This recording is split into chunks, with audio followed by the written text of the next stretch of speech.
Então o Espiritismo vai nos dar essa lucidez para termos humildade, para iniciarmos esse caminho na direção do infinito, sobretudo com a caridade, com o conhecimento, com a fé e com a esperança.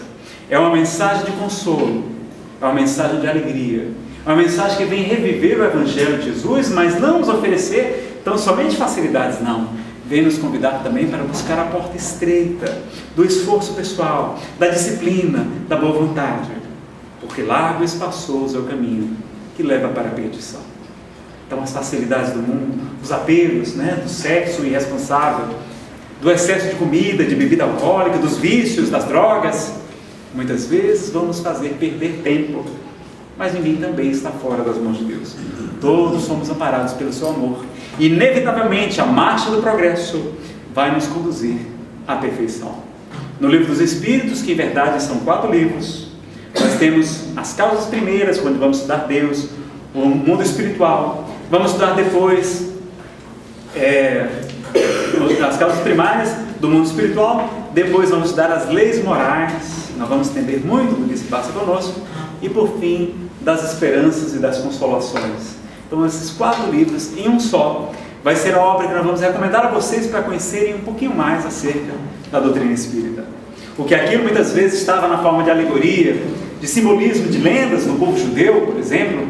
Nós não seguimos ao pé da letra, não acreditamos propriamente em Adão e Eva como sendo os 2 únicos seres humanos que Deus teria criado. Não, ali é um simbolismo para um povo ainda grosseiro, pescadores, camponeses, agricultores, marceneiros, pastores, que não compreenderiam toda a lei de evolução do universo. Então é ensinado para aquele povo. Aquele ensinamento nós vamos ver no livro A Caminho da Luz, Emmanuel dizer que tem um fundo de verdade, que a lenda dos anjos caídos, do paraíso perdidos, tem sim um fundamento.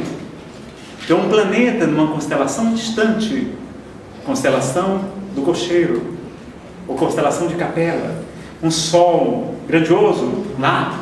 Um planeta estava passando, como nós estamos hoje, do mundo de provas e expiações para o mundo de regeneração, um mundo mais feliz, onde só habitam espíritos mais ou menos bons. Os espíritos maus são expatriados, eles aprendem conosco aqui, eles nos servem de prova, para nós testemunharmos que já estamos realmente mais ou menos bons.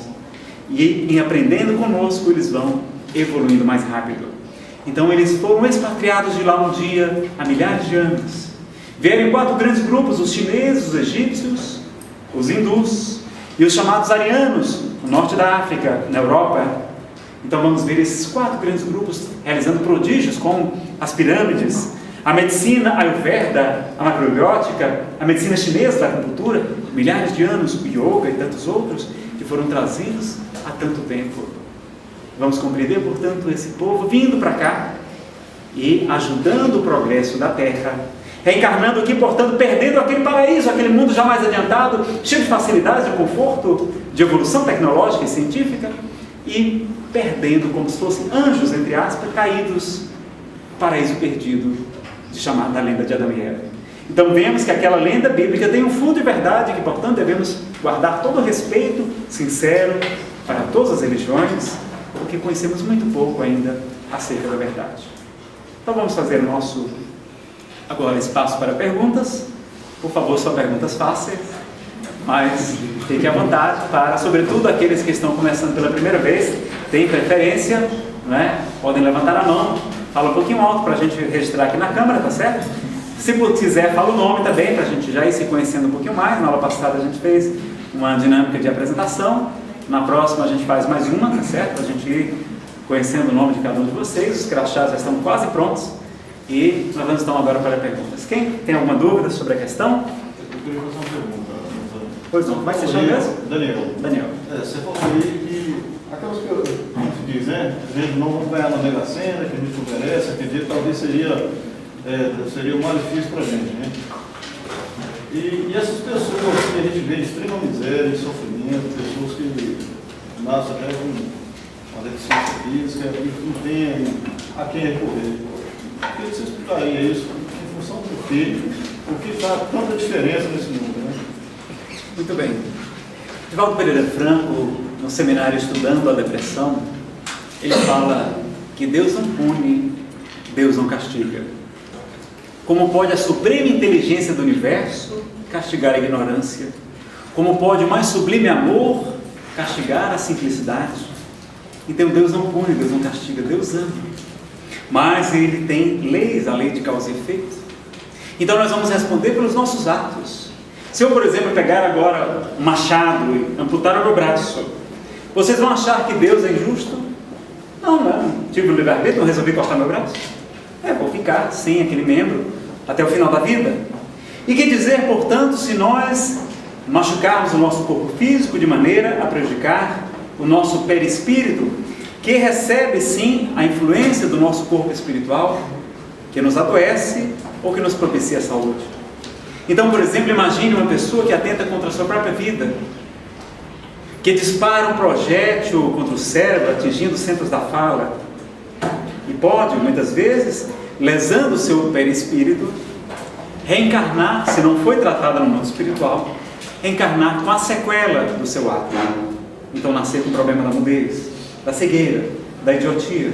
Aqueles que nos atiramos, por exemplo, de precipícios, aqueles que nos afogamos, muitas vezes trazendo os resquícios do enfisema pulmonar, do câncer de pulmão, aqueles que exageramos na comida, na bebida, nos alcoólicos, no cigarro, podemos trazer resquícios, como hoje, inclusive os médicos estão impressionados, a quantidade de crianças nascendo com cirrose hepática, recém-nascidos com cirrose, bebês também trazendo os problemas de câncer, de enfisema e de outras bronquites graves por conta da utilização inadequada do nosso corpo físico.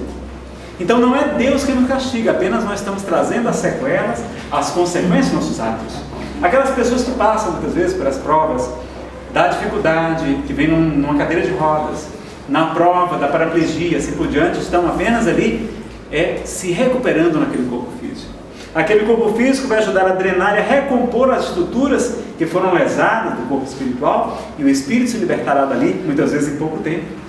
A encarnação muitas vezes não é longa, as pessoas encarnam com uma certa brevidade, não precisamos ficar muito tempo aqui neste mundo, que é uma escola, mas que é também um presídio, que é um reformatório, que é um hospital de almas. Só que é tão maravilhoso que a gente nem acredita que está num hospital, que está num reformatório. Então, essas almas vão aprendendo, e ali muitas vezes estamos limitados para evitar novas quedas, novos suicídios, novos problemas. Então essa questão das consequências é como Jesus nos disse, a cada um segundo seus atos. Quem com ferro fere, com ferro será ferido. Embainha a espada, Pedro, porque quem fizer perecer pela espada perecerá, mostrando que há uma lei de causa e efeito. Mas ao mesmo tempo a doutrina espírita vem dizer que existe uma lei de amor, que o amor cobre a multidão de pecados, como ensina Pedro na sua epístola. Como o próprio Cristo diz que quem muito amou, seus pecados foram perdoados. Então, através da caridade, que é o amor em ação, nós vamos reparando os erros de outras vidas. Vamos pedir para reencarnar muitas vezes e receber na família pessoas a quem prejudicamos. E vamos dar-lhes ali o sustento, o amor, o carinho, o amparo, reparando os nossos erros. Porque como queremos ir para esferas mais altas, se deixamos destroços pelo caminho, precisamos ainda consertar. Então o espírito vai se tornando cada vez mais responsável. E às vezes ele sabe que a alimentação física lhe é uma bênção. Chico Xavier, que tinha uma das vistas, um dos olhos com problema muito sério de visão, dor e sangramento, praticamente cego, ele, naquela visão, ele dizia que era uma bênção, porque ele aprendia a respeitar a dor alheia.